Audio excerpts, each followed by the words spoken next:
Baik, ini pertanyaannya bagus sekali. Pertama, ujian itu jenisnya ada dua. Jadi ujian manusia itu jenisnya ada dua. Disebutkan di surat Al-Anbiya ayat 35. Surat Al-Anbiya ayat 35. Kata Allah, kullu nafsin dha'iqatul maut wa nabluukum bisyarri wal khairi fitnah wa ilaina turja'un. Dua, ujian itu kata Allah, dan kami pasti akan menguji kamu sekalian bisyarri dengan sesuatu yang buruk atau keburukan, wal khairi dan sesuatu yang baik, fitnah sebagai ujian. Saya ulangi ya. Jadi ujian itu bentuknya ada berapa? Dua.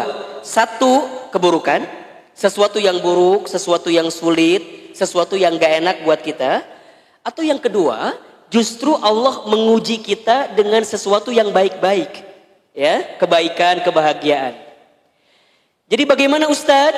Artinya dalam fase apapun, dalam skenario apapun, itu semuanya ujian. Selama kita hidup, selama itu kita akan diuji. Teman-teman sehat, ujian atau bukan?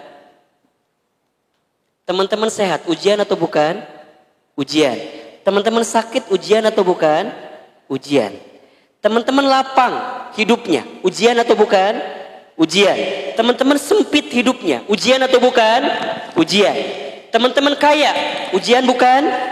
Teman-teman miskin, ujian atau bukan? Sebelum nikah, ujian bukan?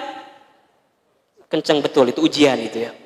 Sebelum nikah ujian, setelah menikah ujian, sudah menikah belum punya anak, ujian bukan? Setelah punya anak, ujian bukan? Jadi semuanya ujian, sepakat? Oke. Kalau teman-teman sepakat bahwa setiap etapa hidup kita adalah ujian, maka fokusnya ketika diuji jangan lihat ujiannya, tapi fokuslah dengan sikap kita terhadap ujian itu. Kalau teman-teman sedang ikutan tes seleksi satu perusahaan, satu pekerjaan, kemudian teman-teman ikutan tes, ada soalnya, betul? Kalau ada soal, tugas kita apa? Menjawab soal tersebut. Kalau hasilnya nggak lolos, hasilnya nggak lulus, yang salah soalnya atau jawaban kita? Yang salah soalnya atau jawaban kita? Kalau teman-teman diuji dalam hidup dan teman-teman tidak naik kelas, nggak naik derajat dari ujian yang Allah berikan itu, yang salah ujian Allah atau sikap kita terhadap ujian itu. Paham sampai di sini? Maka nanti untuk melihat ahilman, ujian ini teguran, cobaan atau azab. Kalau bahasa Quran itu kira-kira begini, ada tiga, ada bala itu ujian. Dua, ada musibah, itu himpitan. Ada azab, ada azab. Nauzubillah. Fokus ya. Ujian itu, lihat. Ujian itu akan diberikan oleh Allah untuk apa? Menaikkan derajat, buat naik kelas. Bagi siapa? Bagi orang beriman. Syaratnya beriman dulu. Jadi kalau teman-teman di sini merasa masih ada iman di hatinya, ada iman di lisannya, ada iman di pikirannya, dibuktikan dengan amal soleh, maka kesulitan apapun dalam hidup, ini adalah cara Allah menaikkan derajat kita. Jangan pernah bilang azab. Kan ada yang bilang kemarin ya, oh ini corona ini azab katanya. Nauzubillahi min dzalik. Azab itu kondisinya rusak seluruhnya, hancur seluruhnya. Dan azab hanya akan turun ketika sudah tidak ada lagi orang yang beriman, atau mungkin banyak mayoritasnya tidak beriman. Jadi bagi orang beriman, ujian itu buat naik derajat.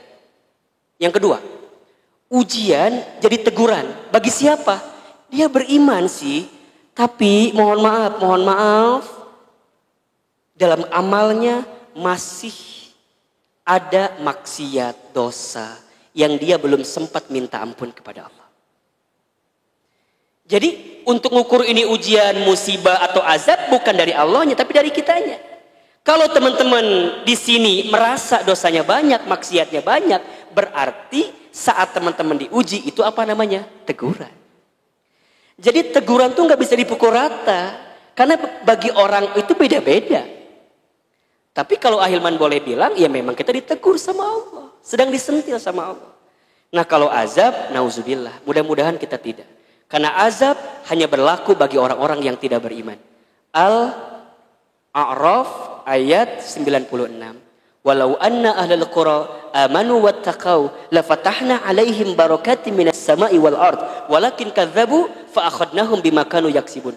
Seandainya penduduk negeri beriman dan bertakwa maka niscaya aku berikan keberkahan. Berarti apa premisnya?